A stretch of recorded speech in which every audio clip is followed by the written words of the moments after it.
વડોદરા શહેરના સુસાગર સ્થિત આવેલ શ્રી પાતાળેશ્વર મહાદેવ મંદિર ખાતે ભવ્ય શ્રી શિવ મહાપુરાણ સપ્તાહનું આયોજન કરવામાં આવ્યું હતું ત્યારે આજે છેલ્લા દિવસે ભવ્ય પૂર્ણાહુતિ સાથે મહાપ્રસાદીનું આયોજન કરવામાં આવ્યું હતું।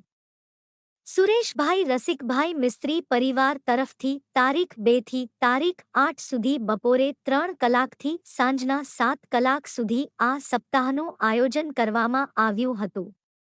મુખ્ય વક્તા તરીકે કિશોરચંદ્ર શાસ્ત્રીજી ઉપસ્થિત રહ્યા હતા। આ કથામાં મોટી સંખ્યામાં શિવ ભક્તો ઉપસ્થિત રહી શિવ કથા ભાગ લીધો હતો તેમજ વિસ્તારના કોર્પોરેટર શ્રી જ્યોતિબેન પટેલ કથાનો લાભ લીધો હતો અને તેમનું સન્માન કરવામાં આવ્યું હતું। સમગ્ર પ્રસંગ દરમિયાન વિવિધ કાર્યક્રમનું પણ આયોજન કરવામાં આવ્યું હતું।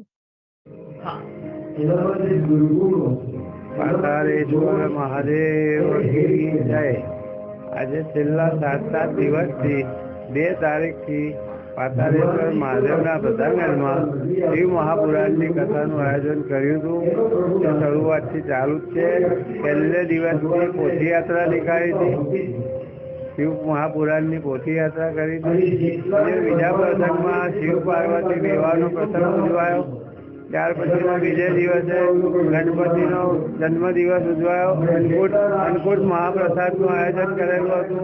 તે પ્રસંગ ઉજવાયો અને આજે 8 તારીખ રવિવારને 8 તારીખે પૂર્ણાહુતિનો સમય આવી ગયો છે।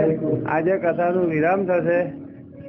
વ્યાસપીઠ પર બિરાજમાન શ્રી કિશોરચંદ્ર શાસ્ત્રીજીએ બધા જ ભક્તોને જ્ઞાન સાથે ગમ્મત કરાવીને શિવ પુરાણની મહાકથા સંભળાવી। બધા ભક્તો બહુ જ ખુશ છે। મંદિરના બધા સ્વયંસેવકો ભક્તોના સાથ ને સહકારથી આ ભગીરથ કાર્ય અમારે થકી પૂર્ણ થયું છે। સાથે સાથે મારા પરિવારના બધા જ સભ્યોનો ખૂબ જ સાથ મને મળેલો હતો।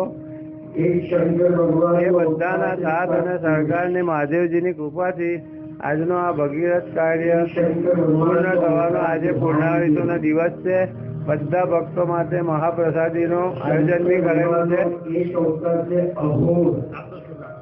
મારું નામ હું આ કથાનો યજમાન છું। આ કથાનું આયોજન કરેલું છે સુરેશભાઈ રસિકભાઈ મિસ્ત્રી અને અમારો આખો પરિવાર તરફથી આ કથાનું આયોજન કરેલું છે।